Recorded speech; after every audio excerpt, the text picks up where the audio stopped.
Unit উদ্বোধনে এসেছেন। আপনি একটু আগেই বললেন যে অস্মিকা নিয়ে, রানাঘাটের অস্মিকা দাসের পরে সোনারপুরের রিধিকা দাস দুজনেরই হচ্ছে যেটা ধরা পড়েছে তার খরচ অর্থাৎ চিকিৎসার জন্য 16 কোটি টাকার ইঞ্জেকশনের প্রয়োজন, যে ক্ষেত্রে স্বাস্থ্যসাথী কার্ড কোনো রকমভাবে কাজে আসছে না।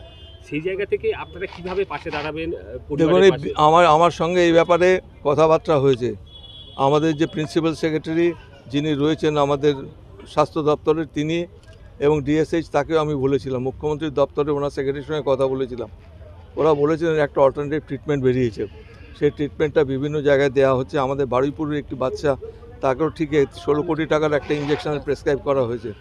আমি এই ব্যাপারে মাননীয় মুখ্যমন্ত্রীর দপ্তরে যোগাযোগ করেছিলাম। আমি বললাম এই টাকার যে ইঞ্জেকশন, এটা জীবনদায়ী একটা ওষুধ, সেই ওষুধটা এত কম টাকায় কী করে এত টাকা জোগাড় করতে পারে ওরা। তো ওরা বলেছেন একটা বিকল্প একটা চিকিৎসা বেরিয়েছে, সেই চিকিৎসায় অনেকে সুস্থ হয়েছেন, অনেকে আরোগ্য লাভ করেছে, আমরা সেই চিকিৎসাটা দিতে পারি। ওরা তো সরকারও চেষ্টা করছেন। দেখুন, এত 16 কোটি টাকার যদি একটা জীবনদায়ী ওষুধের দাম হয়, তাহলে কোনো মানুষের পক্ষে সম্ভব হয় না এই টাকাটা জোগাড় করে দেওয়া। ক্রাউড ফান্ডিং করলে পরেও এত টাকা আসবে বলে আমার মনে হয় না। সেই জন্য সরকার বিকল্প চেষ্টা ভাবনা করছেন, প্রতিনিয়ত গবেষণা হচ্ছে কীভাবে উন্নত মানের পরিষেবা দেওয়া যায়। এবং স্বাস্থ্য ক্ষেত্রে বিশেষ করে রাজ্য সরকার, বিশেষ করে মাননীয় মুখ্যমন্ত্রী, তিনি এই ব্যাপারটা নিয়ে অনেক সচেতন রয়েছেন। তিনি চেষ্টা করছেন যাতে গরিব মানুষরা তারা ঠিকমতো চিকিৎসা পান। সাংসদ অভিষেক বন্দ্যোপাধ্যায় সেবাশ্রত গ্রামে স্বাস্থ্য পরিষেবা পৌঁছে দেওয়ার ক্ষেত্রে কি দিগন্ত? দেখুন, ওর ব্যক্তিগত উদ্যোগে একটা করেছে, এর সাথে সরকারের তো কোনো সম্পর্ক নেই। সরকার তার নিজের মতো পরিষেবা দেবেন। অভিষেক তার নিজের প্রচেষ্টায় একটা চেষ্টা করেছেন এবং চেষ্টা করে ভালো প্রচেষ্টা, তাকে আমি ধন্যবাদ জানাই।